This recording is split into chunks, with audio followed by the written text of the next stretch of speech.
What's going down, everybody? This is the Black Trekker. Thank you for taking time to stop in with me for a few ticks as I talk to you about the next episode of Star Trek Picard, Season 3, Episode 7, Dominion. Now, everybody, I'm going to tell you what I liked and what I didn't like, what I really didn't like about this particular episode.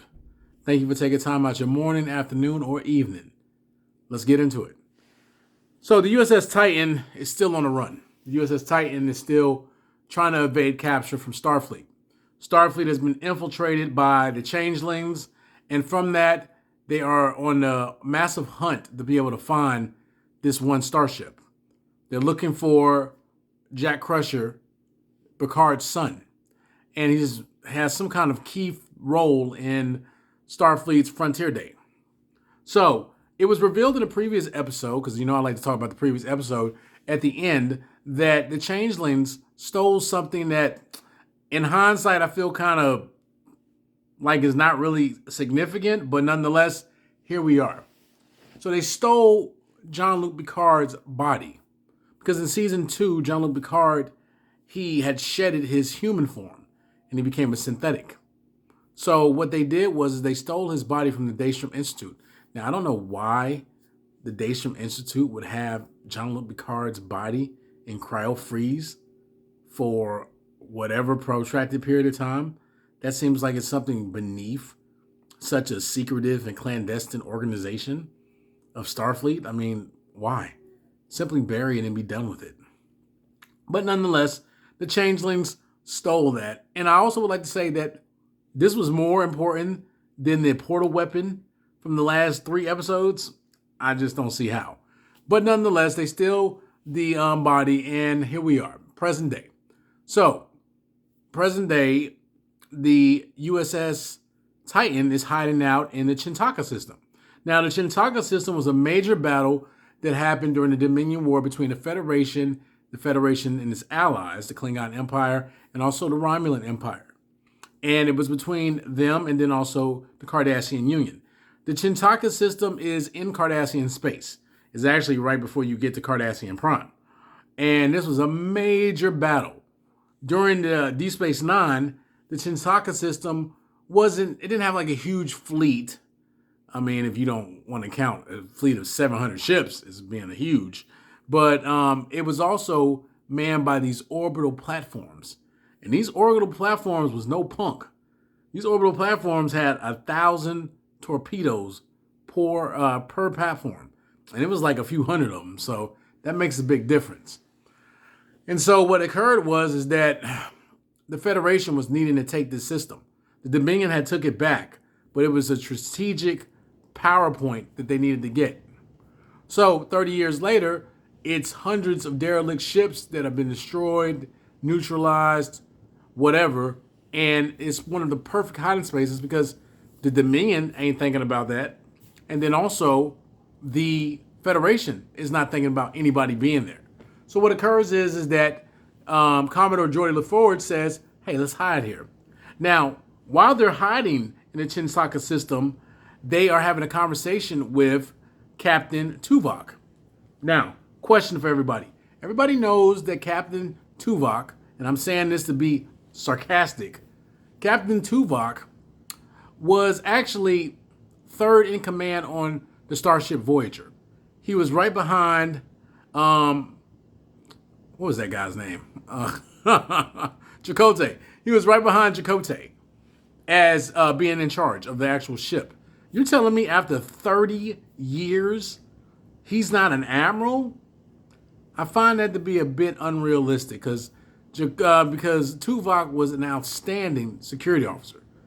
Outstanding. And we all know that you can transition from security to command as a Starfleet officer. So he would have been quite proficient in being able to transition from security to command. I'm just saying. Just look at Worf. He did it. You know what I'm saying? He became an ambassador. I mean, stop it. And an ambassador is certainly higher ranking than a captain is. Anyway, so Seven is having a conversation with Tuvok, and they're friends. And so she's trying to be able to get allies to be able to help them to be able to evade the Federation. And she tries to trip up. They have this like device They have this device that's able to kind of like block the signal, because basically they're on like a computer and they're trying to avoid being detected. And basically what happens is that the people on the opposite end are trying to triangulate the location of where the ship is. And they have these buffers that Jordy set up. Again, Jordy is the best engineer in Starfleet history, period. And I know some people gonna get butthurt and talk about Scotty, and they're gonna talk about what's his name? Trip. And okay, look, they were decent, but Jordy is the man, period.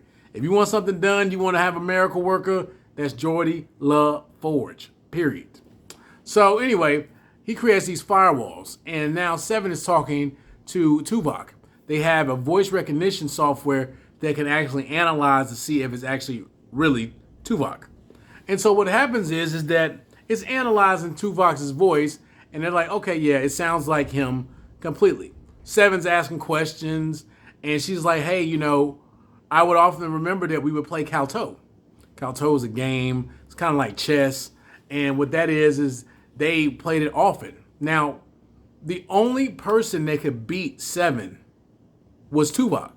But the only person that could beat Tuvak, because he used to give classic ass whoopings to Harry Kim and everybody else that he would play on the ship completely all the time. So the only person that could beat him was Seven. And the reason why Seven could beat Tuvok is because she had a great understanding of like 12 or 11 dimensions, and she was a Borg, so Calto is a simple game. It was actually really designed for Naomi Wildman to actually play, and she started playing with Naomi towards the latter part of the sixth season. Anyway, so with that being said, Tuvok corrected her and said, you know full well, and I'm paraphrasing, so anybody that's listening, be like, he ain't really say that. No, I'm paraphrasing. He said, you know full well that you have beaten me several times. And she smiled, and the Voyager music came on in the background, and everybody was like, okay, yeah, that's Tuvok. Even I said it. I said, yeah, that's Tuvok. But then she had another question, and she was just like, he was like, well, wherever you would like to meet at, I don't have no problem. And she had stated a planet. I don't remember what it is. Maybe I should have took some notes, but I don't remember what it was. And she was like, no self-respecting Vulcan would be there, especially after the protest of the Kolinar ceremony. I didn't know about that, but this is what I'm saying about them adding more content to previous histories of the Star Trek canon. So anyway, with that being said, he kind of smirked, and she was like, my mental instability was corrected by my friend Tuvok. And so then the mask went off, and it was just like, okay, yeah, you got us. Because they had Seven, but if Seven wouldn't have inquired more with those extra questions, they would have been able to triangulate. And they're just trying to still triangulate what a Titan was. And Jordy was like, come on, get off. And then she was like, where is Captain Riker at? Now, come on now. They ain't going to tell you what Captain Riker is. And then Picard was like, well, is he alive? And then so the Changelings switched up and turned into Will. I don't understand why people be so surprised at when the Changelings turn into the person that you're talking about, and you get all surprised. That's ridiculous. This is not the same person. That is not Will Riker. Stop it. And he's like, I'm very much dead as Will Riker. I thought that, and the CGI wasn't that particularly good. I was just like, come on, man. Get out of here. And so they realized they had to leave. All right, so this is where I get to the point of the episode not being particularly good. What I liked was that Tuvok was present, and that's about it. Everything else was so utterly predictable. Jack goes and talks to Picard because he was in a turbo lift with LaForge's daughter, and he could hear her thoughts. He's basically trying to flirt with her because, she's one of the best looking women on the ship. I mean, let's keep it 100%. So with that being said, he's young, she's young. He's like 23. I don't know how exactly old she is, but she's in her 20s. It's a good match. And so with that being said, he's trying to get at her. And he can read her mind. And she's like, well, he should touch my hand. He touches her hand. His eyes start turning red a little bit. I don't know what's going on with the boy. They was trying to say it was aromatic syndrome. No, it ain't aromatic syndrome. That boy got some other stuff going on in his head beyond aromatic syndrome. Let's just keep it 100% honest. So he finally goes and talks to his father, and he's like, something is wrong with me. I'm the cause of all of this. I'm the reason why the shriek. I should have just turned myself in. You know, all this self-pity stuff. No, dude, it's a little late for that. You already know that they're going to come for us, and it don't even matter. They already had ulterior motives. So then it pans back over to Vatic, and Vatic is talking to this mysterious overlord, whoever's in charge of her. Whatever happened to view screens? Why has it got to be this amalgamation of a face that's pulling up? I mean, I know you a changeling, but come on now. What's with the view screen? Y'all ain't got regular technology to talk? Anyway, so with that being said, he's basically like, listen, Frontier Day is in less than 48 hours, and you need to find the Crusher guy, and you need to be able to get him.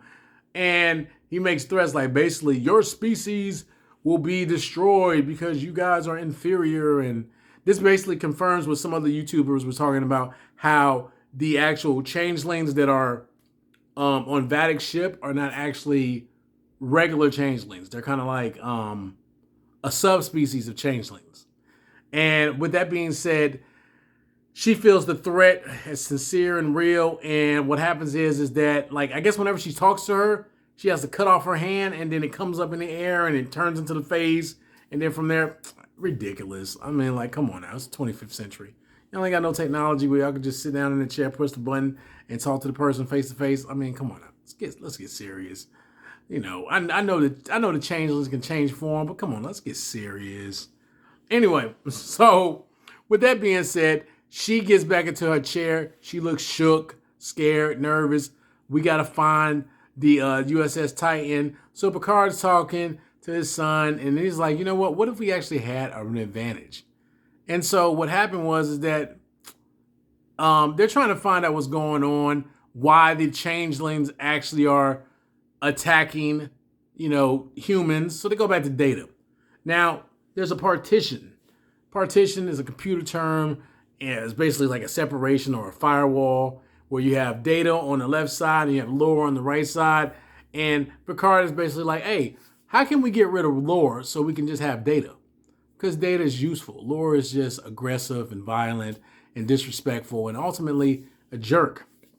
So with that being said, they want to get rid of lore. But as Jordy has said, hey, look, this example of the positronic brain is way more advanced than data was when I was working on him. Way more advanced. I mean, he ain't trying to quantify it as how much more advanced. But if I had to speculate, I would say it's kind of like equivalent to working on a 1984 Chevelle, and now it's 2023 and you're trying to work on a Corvette. It is going to be light years more complicated. So with that being said, he's like, listen, I don't even want to try it because lore might take over. Now, I don't know why the Soon thought it was a good idea to have the most violent, unpredictable, and clandestinely operating version of data, aka lore, to be on equal footing with data and hoping that they were going to somehow merge into some kind of super consciousness. Get serious. Lore is all about himself. And because of the fact that the Soon guy who created him didn't know that, begs the question that Soon wasn't as smart as everybody thought he was. I'm just saying. Because that was dumb.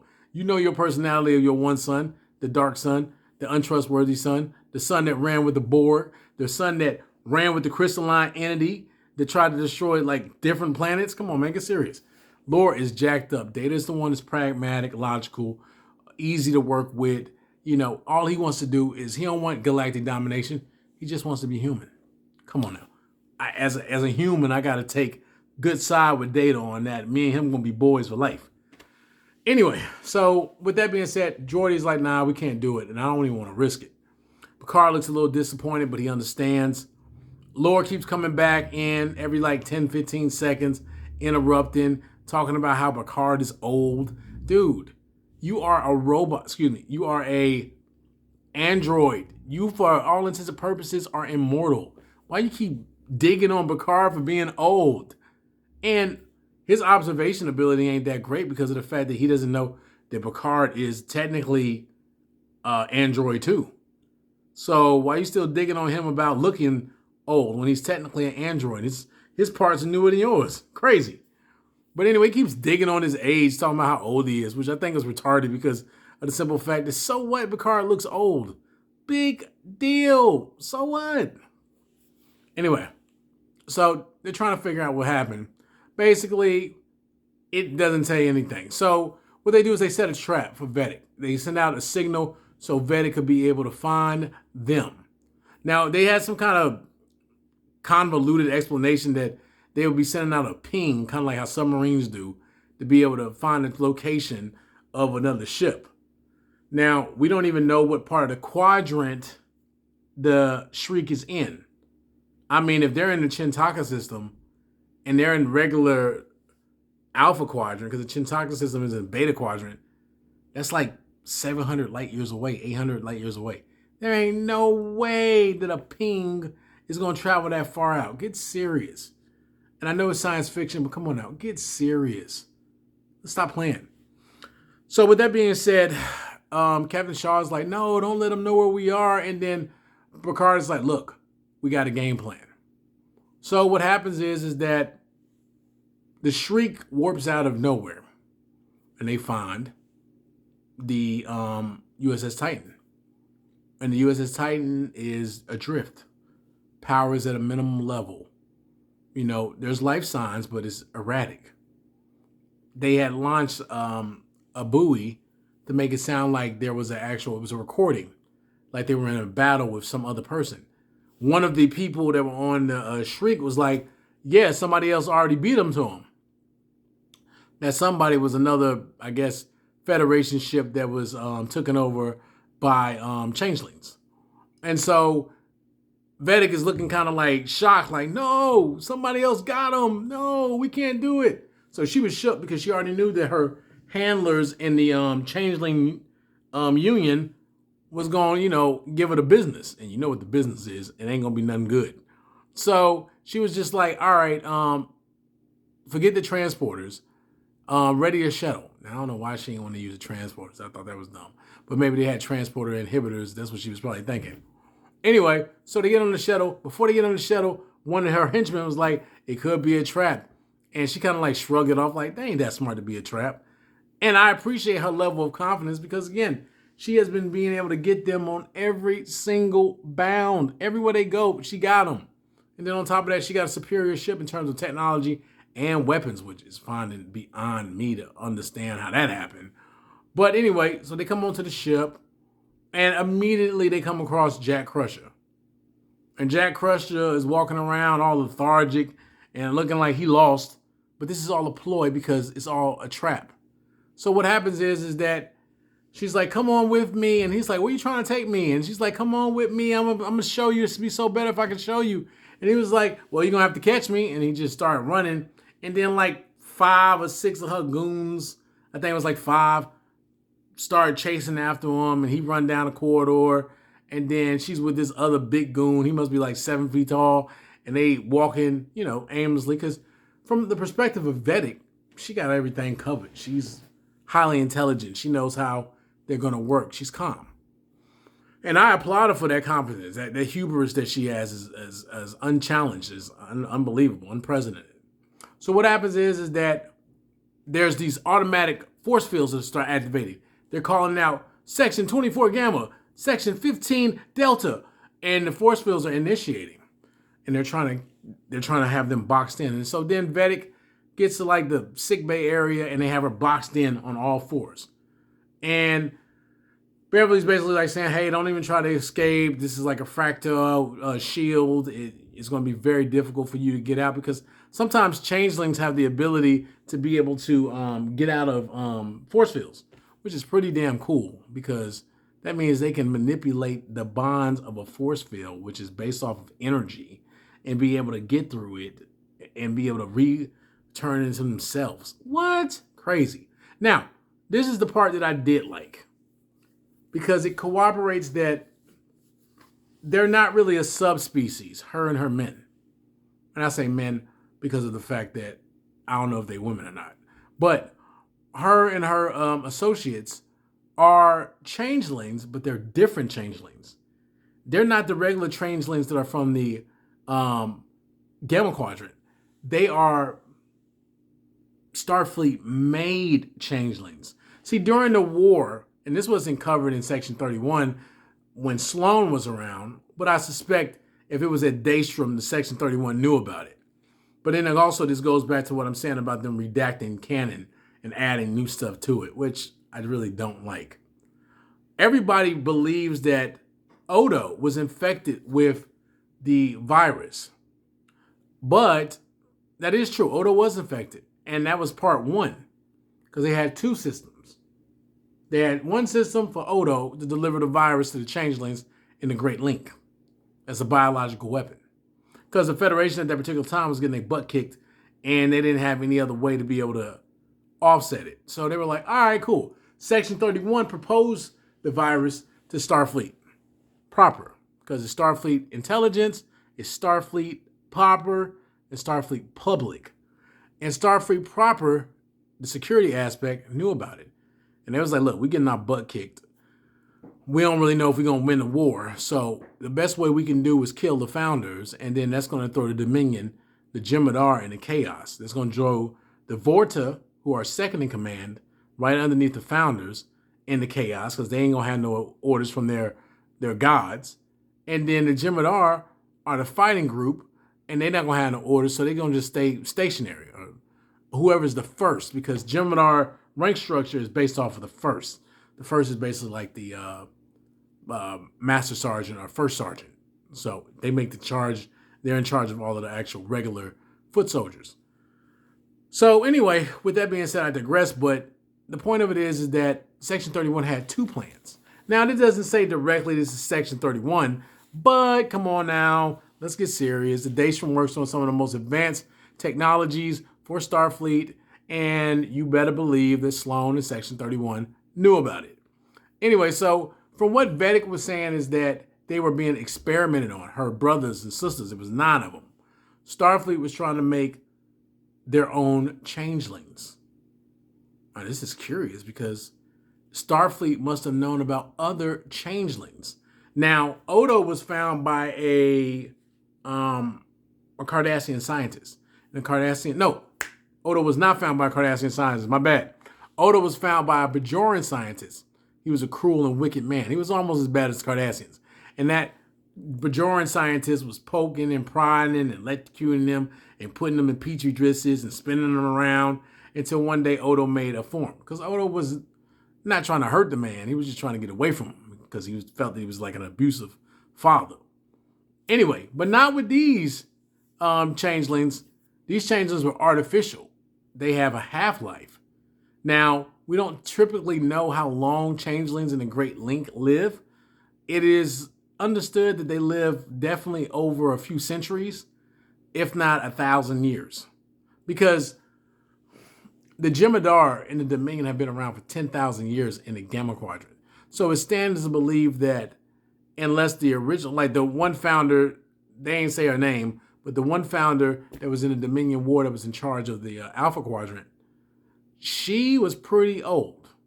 You know, she had been around definitely a couple hundred years before they found Odo. Because she stated that they launched Odo about 100 years ago. So that means they launched over 150 different probes. So that could verify that what happened is that Starfleet knew about other changelings. And then what they did was they put them in petri discs and they tested them during the war. Now, is that jacked up? Absolutely. They shouldn't have did that. They could have had allies that were actually changelings. But what they did was they altered those changelings so they could pass through all of the new safety features, which I think is stupid. That was dumb on Starfleet's part by so many levels. You're going to make changelings that can bypass your most advanced security features. And I guess they were still trying to use it for espionage purposes. They wanted to have perfect spies that could be able to infiltrate any government. Now, mind you, the Alpha Quadrant just barely won the war, barely. And the only reason they won the war is because Odo talked to the female changeling, and the female changeling was just like, all right, fine, I'll accept, but you got to take the cure back to our people, and you got to, take over. Because she had mentioned before, the whole entire Alpha Quadrant is nothing. Odo is more important than the whole Alpha Quadrant. You mean to tell me after hundreds of thousands of Dominion soldiers dying, hundreds of thousands of Cardassians dying, freaking thousands of ships being destroyed, it's all about Odo coming home. That's some dang loyalty that the people have for their one individual child. That right there, because by all the comparisons, Odo is a child. Odo's a child compared to her. I mean, if she's been around for 500 years and Odo's only 65 years, Odo is a child. So, of course, she's looking at Odo like, come on home, son. Come on home. I don't care about the Alpha Quadrant. Forget the Alpha Quadrant. If you just come home, we'll leave the Alpha Quadrant. And that's essentially what the Dominion did. Odo agreed to go home. She was like, okay, I'll stay here in their little prison, whatever, because eventually I'm going to get released. I'm sure it was some kind of situation where she was going to be released in a certain amount of time. And what happened is that here we are, present day. So the Federation created these changelings to be a clandestine force to infiltrate other governments, like the Klingons, Romulans, and whomever else. That was dumb. So now Vatic is in control of the USS Titan. They got Jack, and she's going to go into depth about who Jack is. And then that's where the episode cuts off. Folks, I'm going to tell you this. This wasn't a great episode. It had some like wannabe cheer jerk moments when Jordy was like, please, Lore, please open the force field, because his daughter was about to get whacked by the one changeling. Yeah, I thought that was kind of forced and that was over the top. They didn't need to have that. And, the scenes with Vatic when she was talking about how she was oppressed and abused by the Federation scientists, and it was the Federation scientists that actually she took the image of. I can understand why she would have hate for the Federation. So what they're doing is, again, I believe is a larger force than the Changelings. But what they're doing is basically taking revenge on the Federation. And it's kind of like a proxy war. The Changelings are like, look, you can come back to the Great Link. We'll be able to cure you of whatever your ailments are, because they're not going to live as long as the regular Changelings. The regular Changelings are able to live for dozens of centuries. They got to have life of 100 years. So 100 years is still a long time for a regular human. But for a changeling, it's an insult. It's a drop in the bucket. It's nothing. So, I mean, even 200 years like a Vulcan is nothing. So with that being said, that's why they're doing it, because they want to avoid extinction. And they're like, listen, if you don't do this, we're going to wipe you out. So it's basically a proxy war that the changelings get to have. If they could bring down the Federation, they could come back in with their ships, and they could take over the Alpha and the Beta Quadrant, and they ain't even got to fire a shot. It's pretty brilliant. But at the same time, again, it was predictable, and I wasn't really feeling the episode. But that's just me. Anyway, I appreciate everybody for stopping in for a few ticks with me and listening. By all means, like, share, and subscribe. I'm trying to get up to 200 subscribers, 250. Let's make this video go to 250, 300 views. And with your help, my channel can continue to grow. And as everything, live long and prosper.